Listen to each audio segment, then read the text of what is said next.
தாத்தா ஏன் தாத்தா மீசையை தடவி கொடுக்குறீங்க? நல்லா ஆண்மகன் இல்லையா? ஆமாம் தாத்தா. ம் ம் ஓகே தாத்தா. தாத்தா உங்களை ஒன்று கேட்கணுன்ற ஆசைப்படுறேன். நீங்கள் இன்னும் வீடியோலாம் பேசியிருக்கிறீங்க. சன்னை வந்து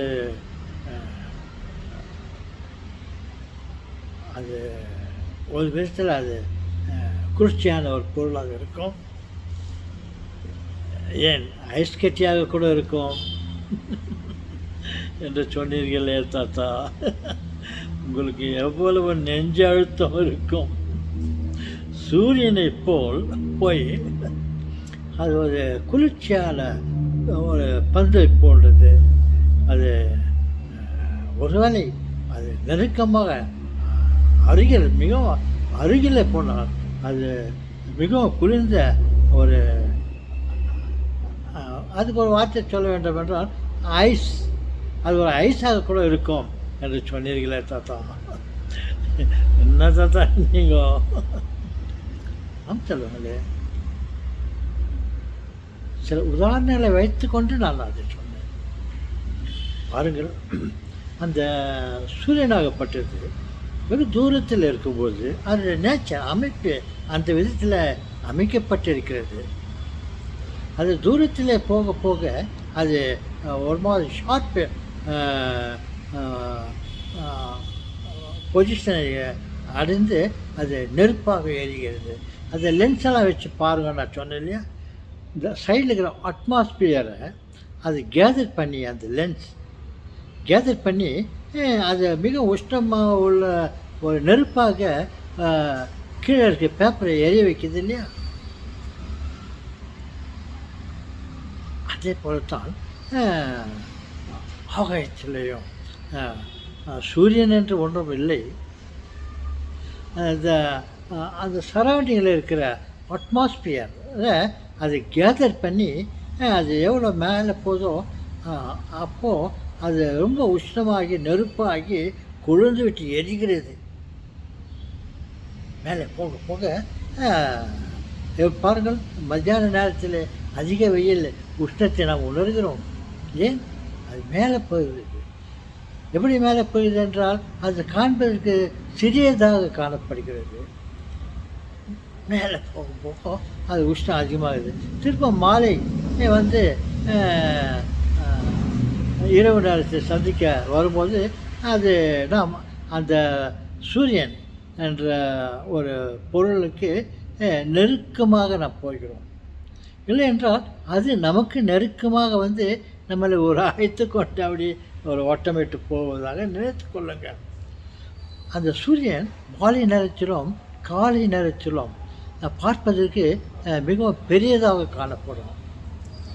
அது எப்போது அது பெரியதாக காணப்படுகிறதோ அதனுடைய பொருள் என்ன? நமக்கு அருகில் இருக்கிறது, அதனால தான் அது பெரிதாக காணப்படுகிறது. ஓகே, அப்படி பெரிதாக காணப்படும் போது அதிக நெருக்கமாக இருக்கும்போது அதிக உஷ்ணத்தால் நம்மை எரித்து விட வேண்டும் இல்லையா. ஆனால் அது குளிர்ச்சியாக இருக்கிறது மாலை நேரத்திலும் காலை நேரத்திலும். அதுக்கு தான் ஒரு உதாரணத்தை சொன்னேன். காலையில் சூரியன் உதயமாகும் போது பாருங்கள், இல்லை என்றால் மாலையில் அது அடைக்கலம்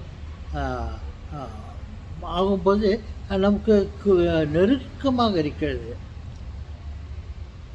அப்போ பெருசாக காணப்படுகிறது.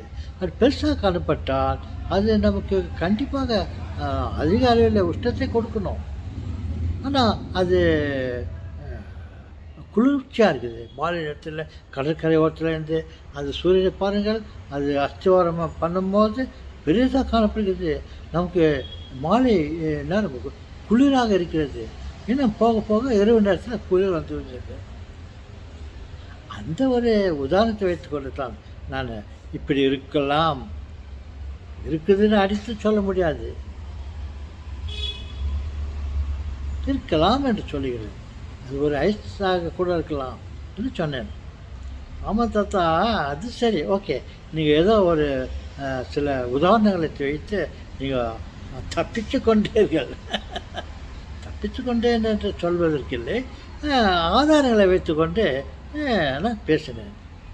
சரி தாத்தா, இன்னொன்று தாத்தா, அது ஓகே, ஓகேவா? தேங்க்யூ. நோ, ஓகே, அந்த மேட்டரை வச்சிடலாம். இப்போ நெக்ஸ்ட்டு இந்த நட்சத்திரங்களை பற்றி ஒரு கதை சொன்னீங்களே தாத்தா. நட்சத்திரங்கள், அத்தனை நட்சத்திரங்கள், விளக்குகள் இல்லை. சூரியனை போன்ற ஒளி தரக்கூடிய விளக்குகள் இல்லை. உதாரணத்துக்கு இப்படி சொல்வார்கள், அந்த சூரியன் வந்து மிகவும் நமக்கு நெருக்கமாக இருக்கும் ஒரு நட்சத்திரம் என்று சொல்லியிருக்கிறார்கள். அப்படியெல்லாம் இருக்கும் பொழுது நீங்கள் வந்து அந்த நட்சத்திரங்கள் சூரியனை போன்ற ஒரு ஒளி கொடுக்கும் நட்சத்திரங்கள் இல்லை என்று சொன்னீங்களே தாத்தா. எப்படி தாத்தா அது? இதுக்கு நீங்கள் ஏதாவது ஒரு உதாரணத்தோடு நீங்கள் சொல்லுங்க, நாங்கள் வி வில் கன்சிடர். கன்சிடரா மூக்கிட்டாரா? வாக்கி டாக்டர், டிராக்டரு. ஓகே, விஷயத்துக்கு வரலாம்.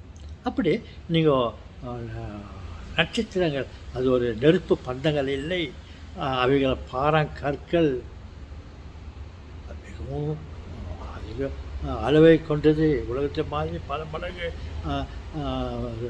சைஸை கொண்டது. அது வெறும் பாறை கல்லுங்கள், மலைகள் எல்லாம் சொல்லலாம். அப்படி இருக்கும்போது அப்படி சொன்னீங்களே தாத்தா, அது விளக்கு இல்லை, அது பாறாங்கல்லுன்னு எப்படி தாத்தா சொல்ல முடியும்?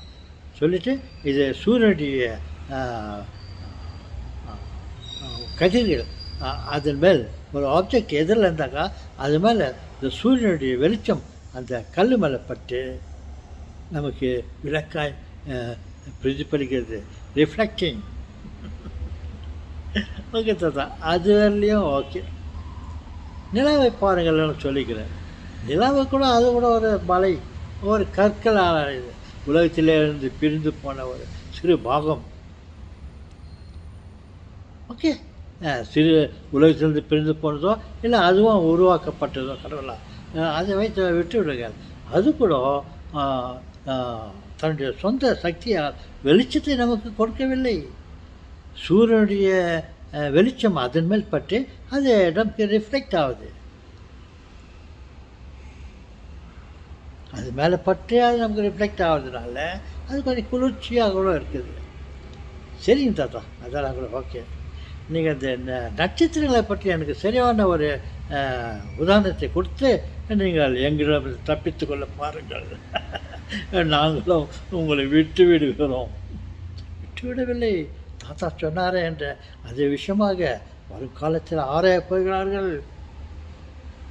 உங்கள் வீடியோவை பார்த்து என்னடா ஜோசப், லூயிஸ், தாத்தா சுந்தராஜ் தாத்தா இந்த மாதிரி சொன்னார் அப்படின்றது ஆராய்ச்சி பண்ணுவார்கள். வெகு எளிமையாக அங்கே போய் வருவதற்கு அவங்க ஒரு வழியை வகுத்து கொள்வார்கள். இதில் வேறு நீங்கள் சொல்லிட்டீங்களா, சூரியன்கிட்ட போனாக்கா அது குளிர்ச்சியாக இருக்கும், ஐஸாக இருக்குன்னு. அப்போ தைரியமாக போவாங்க. நம்ம அங்கே போனால் நெருப்பு சுட்டு விடும் அப்படின்ற பயம் இல்லாமல், ஒருவேளை அது குளிர்ச்சியாக இருந்தால் அது போய் பார்த்துட்டு வந்துடலான்ட்டு எல்லோரும் போவாங்க. ஓகே தாத்தா, ஆனால் நீங்கள் இப்போதைக்கு எங்களிடம் ஒரு நம்பக்கூடிய வகையில் ஒரு உதாரணத்தை சொல்லிவிட்டு நீங்கள் நாங்கள் அப்படி ஒரு உதாரணத்தை சொல்லி நிரூபியுங்கள் தாத்தா, பார்க்கலாம்.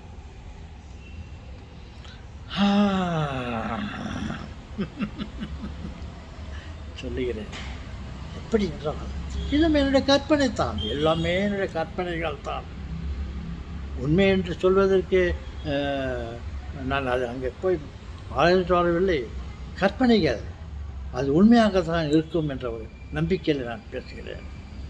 சரிங்க தாத்தா, விஷயத்துக்கு வாங்க தாத்தா, சொல்லுங்க தாத்தா. எப்படி தாத்தா நீங்கள் நட்சத்திரங்களை அது வெறும் கற்கள் சூரியனுடைய ஒளி அது மேல் பட்டு அந்த வெளிச்சம் தான் நமக்கு நட்சத்திரமாக ஒளி இருக்கும் பொருளாக காணப்படுகிறது சொன்னீங்க. அது ஒரு நாள் உதாரணத்தை சொல்லுங்க பார்க்கலாம் தான் சொல்லுகிறேன். சுருக்கமாக சொல்லுகிறேன். பாருங்கள், இந்த சூரியனுடைய வெளிச்சம் அது மேல் பட்டு நமக்கு பிரதிபலிக்கிறது. சூரியனை போல் வெளிச்சம் உலகத்திற்கு தந்து ஆகாயம் முழுதும் நமக்கு பூமிக்கு சுற்றுப்புறம் பூமியெல்லாம் வெளிச்சமாக ஒளி கிடைக்கிறது. பாருங்கள், வெளிச்சம், சூரிய வெளிச்சம் பூமி மேலே பட்ட உடனே எப்படி பிரகாசிக்கிறது, வெளிச்சமாக இருக்குது. அப்படி இருக்கும்போது இந்த நட்சத்திரங்கள் மேலும் இந்த சூரிய வெளிச்சம் பட்டு நமக்கு பிரதிபலிக்கிறது. ஆமாம் தாத்தா, நீங்கள் விஷயத்த சொல்லுங்க. ஒரு நல்ல உதாரணத்தை சொல்லி நீங்கள் இங்கேருந்து விடைபெறுங்கள் தாத்தா. ஓகே, சொல்லட்டுமா? பாருங்கள், இந்த சூரியனை போல் இந்த நட்சத்திரங்களும் அந்த நான் தனக்குள்ளே வாங்கி அது பிரதிபலிக்கிறது. நமக்கு வெளிச்சம் கிடைக்கிறது, வெளிச்சம் தோன்றுகிறது. அதே நட்சத்திரங்கள் உண்மையான விளக்காக இருந்தால், சூரியனை போல் அது உண்மையான விளக்கு இருந்தால், நட்சத்திரங்களுக்கு பின்புறமும் விளக்கு இருக்கும் இல்லையா? அத்தனை கோடி நட்சத்திரங்கள் முழுமையாக வெளிச்சம் தரக்கூடிய சூரியனை போல் இருந்தால், அந்த நட்சத்திரங்களுக்கு பின்புறத்திலே பகலை போன்று ஒளி இருக்க வேண்டும் இல்லையா? என்ன சொல்லுங்க? பாருங்கள், இந்த நட்சத்திரங்களுக்கு முழுமையாக அது ஒரு நெருப்பாக இருந்தால், அந்த பின்புறத்தில் இருக்கும் வெளிச்சம் ஆகாயத்தில் பட்டு ஆகாயம் முழுவதும் வெளிச்சமாக இருக்க வேண்டும் இல்லையா? அந்த ஆகாயம் ஏன் இருட்டாக இருக்கிறது? நட்சத்திரங்கள் அவ்வளோ ஒளிவிட்டு எரிகிற நட்சத்திரம் இருக்கும்போது, அத்தனை கோடி நட்சத்திரங்கள் இருக்கும்போது முழுமையாக இருந்தால், அந்த பக்கமும் வெளிச்சம் இருந்தால், அந்த வெளிச்சத்தினாலே ஆகாயத்தில் வெளிச்சத்தைத்தான் நாம் காண முடியும். ஏன் இருளை காண்கிறோம்? அந்த நட்சத்திரங்களுக்கு பின்புறம் விளக்கு இல்லை. எதிர்ப்புறத்தில் தான் அந்த சூரியனுடைய வெளிச்சம் பட்டு நமக்கு ரிஃப்ளெக்ட் ஆகுது. ட்விங்கிள் ட்விங்கிள் லிட்டில் ஸ்டார் அப்படின்னு பாடுறோம்.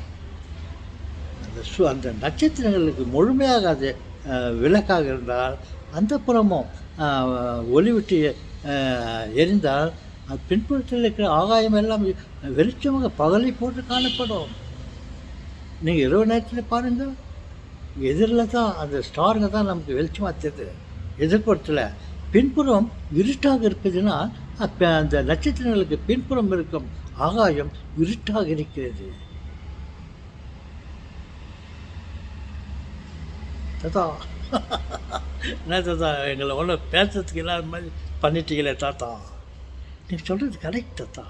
இந்த நட்சத்திரங்களுக்கு பின்புறம் வெளிச்சம் இருந்தால், ஆகாயம் முழுவதும் அத்தனை கோடி நட்சத்திரங்கள் ஒளிவிட்டு எரிந்தால், பூமியை விட மிகவும் வெளிச்சமாக காணும் ஆகாயம் இரவு நேரத்தில். அப்படி காண முடிகிறதா? இருளாக இருக்கிறது. ஏன்? இந்த நட்சத்திரங்களுக்கு பின்புறம் விளக்கு இல்லை. எதிர்ப்புறத்தில் மட்டும் சூரியனுடைய ஒளி பட்டு அது வெளிச்சமாக காணப்படுகிறது. அது உண்மையிலேயே அது விளக்காக இருந்தால், நட்சத்திரங்கள் முழுமையாக அது ஒரு சூரியனை போல் முழுமையாக நெருப்பாக இருந்தால், எப்படி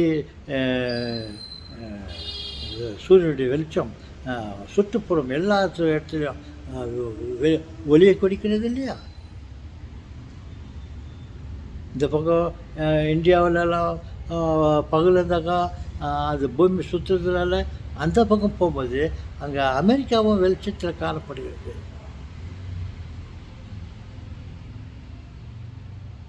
அதே போல தான் இந்த நட்சத்திரங்களுக்கு பின்புறம் விளக்கு இல்லாததினால், பின்புறம் இருக்கும் எந்த பொருளும் நமக்கு ஒளிவிட்டு காண்பதற்கு இல்லை. அந்த அந்த வானம் வந்து இருளாகத்தான் காணப்படுகிறது. எப்போ வானம் அத்தனை நட்சத்திரங்கள் இருந்தும் இருளாக இருக்கிறது என்றால் அங்கு விளக்கு இல்லை. நட்சத்திரனுடைய பின்புறத்தில் விளக்கு இருந்தால் ஆகாயம் முழுவதும் வெளிச்சமாக இருக்கும். ஒன்றாய் இரண்டாய் எடுத்து சொல்ல கோடான கோடி நட்சத்திரங்கள் ஒளிவிட்டு எரிந்தால் பூமியை விட ஆகாயம் ஒளிவிட்டு காணப்படும் இரவு நேரத்திலே. அப்படி இல்லையே, வெறும் அந்த நட்சத்திரங்கள் தான் ட்விங்கிள் ட்விங்கிள் எதிரில் காட்டுது. அதே ட்விங்கிள் ட்விங்கிள் அந்த நட்சத்திரங்களை பின்புறம் இருந்திருந்தால் ஆகாயம் முழுவதும் ஒளிவிட்டு பிரகாசித்து கொண்டு இருக்கும். இந்த ஒரே உதாரணத்தை நான் சொல்லி உங்களோடு நான் வெளிப்பெறுகிறேன் என்று சொன்னாங்களே. தத்தா, ஆமாம் தாத்தா, நீ சொல்கிறது அப்படி தான் தாத்தா, கரெக்டாக தாத்தா. அந்த நட்சத்திரங்களுக்கு பின்புறத்தில் ஒளி இருந்தால் அந்த ஒளி இப்போ அந்த பக்கமாக பிரித்து பழித்து ஆகாயம் முழுவதும் வெளிச்சமாக இருக்கும். எப்படி பகல் நேரத்தில் பூமி வெளிச்சமாக காணப்படுகிறதோ அதே மாதிரி அந்த நட்சத்திரனுடைய பின்புற விளக்கு அந்த ஆகாயத்து மேலே பட்டு ஆகாயம் வெரி பிரைட்ஃபுல்லாக இருக்கும். அதான் அது பிரைட்ஃபுல். ஓகே, ஃபுல் பிரைட்டாக இருக்கும். எப்படி நான் சொல்லலாம், பிரைட்ஃபுல் ஃபுல் பிரைட்டாக இருக்கும் ஆகாயம். இல்லையே, இரவு நேரங்களிலே இருட்டு காணப்படுகிறது. நட்சத்திரங்கள் அந்த பக்கத்து ஆகாயத்துக்கு விளக்கை காட்டியிருந்தால் கோடான கோடி நட்சத்திரங்களுடைய விளக்கு அந்த ஆகாயத்து மேலே பற்றிருந்தால் என்னடா இதுதான் மோட்ச ராஜ்யமா அப்படின்னு நாம் சொல்ல வேண்டியிருக்கோம். இருண்டு கிடைக்கிறது. ஏன்? நட்சத்திரங்களுக்கு பின்புறத்தில் இருட்டு தான், முன்புறத்தில் தான் சூரியனுடைய வெளிச்சம் பற்றி வெளிச்சமாக இருக்குது. அது எதிர் தான் காணப்படுகிறது, பின்புறம் வெளிச்சம் காணப்படுவதில்லை.